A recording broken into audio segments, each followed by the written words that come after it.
Монгол Улсын нутаг дэвсгэрийн зүүн өмнөд хэсэгт орших Сүхбаатар аймгийн төв баруун урт хотод бид ирээд байна. Тэгэхээр нийслэлээс 500 гаруй км харслагдсан орших тус аймаг нь анх 140 баг 22 мянган гаруй өргөтөөгөөр байгуулагдаж байсан бол өнөөдрийн байдлаар 56 мянган гаруй болтлоо өргөжжээ. Сүхбаатар аймаг нь бас Монгол Улсын зах зээлд нэлээд хувь нэмэр оруулах томоохон боомт болно гэж үздэг байгаа. Ингээд үзэгч та бүхнийг тус аймгийн манлайлагч залуучуудтай уулзуулъя. 1943 онд аймгийн төв баруун урт хэмээх голынх өвөөнд шилжин суурьшснаас эхлэн тэр голын нэрээр нэрлэгдэх болжээ. Улсын их хурлаас 1994 онд баталсан Монгол Улсын хот тосгоны эрх зүйн байдлын тухай хуулийн дагуу баруун урт нь аймгийн зэрэглэлтэй хотын статустай болж сумын засаг дарга хотын захирагчаар давхар томилогдсон. За тамгын газрын дэргэд хотын захирагчийн алба байгуулагдсан хот тогтчлт дэд бүтэц хот төлөвлөлтийн асуудал хариуцсан ажиллаж байна. Монгол Улсын засгийн газраас тавьсан зорилтын нэг томоохон үйлрэг бол аймгийн төвүүдийг хотын статустай болгох ажиллагаа юм. За иймд баруун урт хот нь Монгол Улсын жишг хот болгох томоохон зорилтыг тавин ажиллаж байна. Үүний хүрээнд баруун урт хотын хэмжээнд бүтээн байгуулалтын ажил явагдаж, залуучууд гар бие оролцож байна. За өнөөдрийн байдлаар манай аймгийн хэмжээнд 747 иргэн ажил хайгчаар бүртгүүлээд байна. Үүний 50 гаруй хувь буюу 398 18-аас 35 настай залуучууд эзэлж байна. Сүхбаатар аймгийн хэмжээнд залуучдын хөдөлмөр эрхлэлтийг дэмжих хөтөлбөр 13 сумд амжилттай хэрэгжиж байгаа. Энэ залуучдын хөдөлмөр эрхлэлтийг дэмжих хөтөлбөрийн хүрээнд сумын залуус болон ажлын гараа төсөл бас хэрэгжиж байгаа. Энэ сумын залуус төсөлд манай аймгийн оюутан залуучууд идэвхтэй хамрагдсан бол ажлын гараа төсөлд манай аймагт амьдарч байгаа энэ залуучууд идэвхтэй хамрагдаж залуучуудын хөдөлмөр эрхлэлт бол жил ирэх тусам нэмэгдэж байна. Сүхбаатар аймаг нь Монгол Улсын далайд гарах хамгийн дөт зам болж байгаа өгөөд хөрш 3 улсын коридор болох зах зээлийн зорилт тавин ажиллаж байна.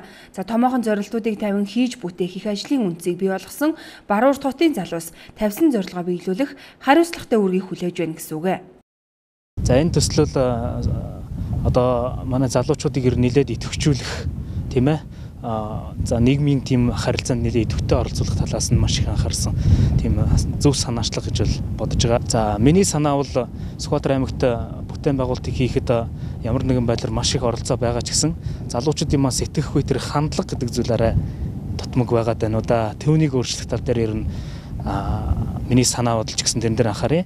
Тийм ээ. Арай тэр материалист тал руу хүмүүс аймаг орны түвшинд удирдлагын түвшинд яваад хийгээд бүтээгээд байгаа ч гэсэн залуучуудын маань түнтэй хандлага тийм ээ. Тэр зүйл нь арай тутмаг юусаа байгаад байна. Хийж байгаа зүйлийг нь эвдэлж гин сүйтгэж гин түүнийг харилцаж хамгаалах тал дээр юусаа байхгүй. Тийм болохоор залуучуудын сэтгэлгээг өөрчлөх тал дээр аймаг орон нутгийн хөгжлийг илүү тийм тэр залуучууд хүний хөгжил рүү чиглэсэн тал руу нь явуулах тийм санаатай оролцож байгаа. Миний хувьд би бас нэг өөрөө бас нэг төсөлж гэдэг юм уу те залуу хүний хувьд бодож авдаг нэг зүйл маань нутаг орныхоо те бүх одоо энэ дэлгүүр одоо тийм хаягуудыг те Монгол сайхан хэлээрээ дээрээс нь Монгол бичгээрээ сайхан одоо хаягжуулах юмсан гэж энэ төслийг өөрөө их бодож авдаг. Одоо энийгээ бас удирдлагууд дээр орно. Том удахгүй таад хэдэн жилийн дараа ч юм уу жилийн дараа ирэхэд манай нутаг орны маань те хаяг шушиг одоо бүгд Монгол сайхан бичгээрээ бас байгаа хаа гэж би бас боддог. Монгол улс тэр дээр Сүхбаатар аймгийн сүүлийн жилүүдэд маш эрчимтэйгээр хөгжиж байгаа. Манай Сүхбаатар аймгийн хэмжээнд бүтээн байгуулалтын ажил бол маш хурдтай хөгжөлтэй явж байгаа. Тэр хэмжээгээр манай Сүхбаатар аймаг нь Монгол улсын жишг аймаг болсон байгаа. Энэ цагт бол хот хүрээгээс нүүлээ ирэх залуучуудын буюу өрхийн тоо эрс нэмэгдэж байгаа. Энэ нь бол Сүхбаатар аймгийн хөгжил дэвшил өөдөө гарч ард иргэдийн амьдрал таатай орчин бүрдэж байгааг бас нэг тоо жишээ гэж би үзэж байгаа. За хөгжлийн түвшин болсон манлайлагч залуусын оролцоо хэрэгтэй байгаа энэ үед Сүхбаатар аймгийн төв болох баруун урт хотын залуусч гар хөмхөн суухыг хүсэхгүй байна. За өөрийн гэсэн онцлогийг хадгалсан тус аймаг нь ус зүйн мужиллаар ус багтаа бүст багтаж, гадаргуугийн ус ховортой, тогтмол урсгалтай гол мөрөн байхгүй боловч за 20 гаруй жижиг нөр 200-аад булаг шамд горих байдаг байна.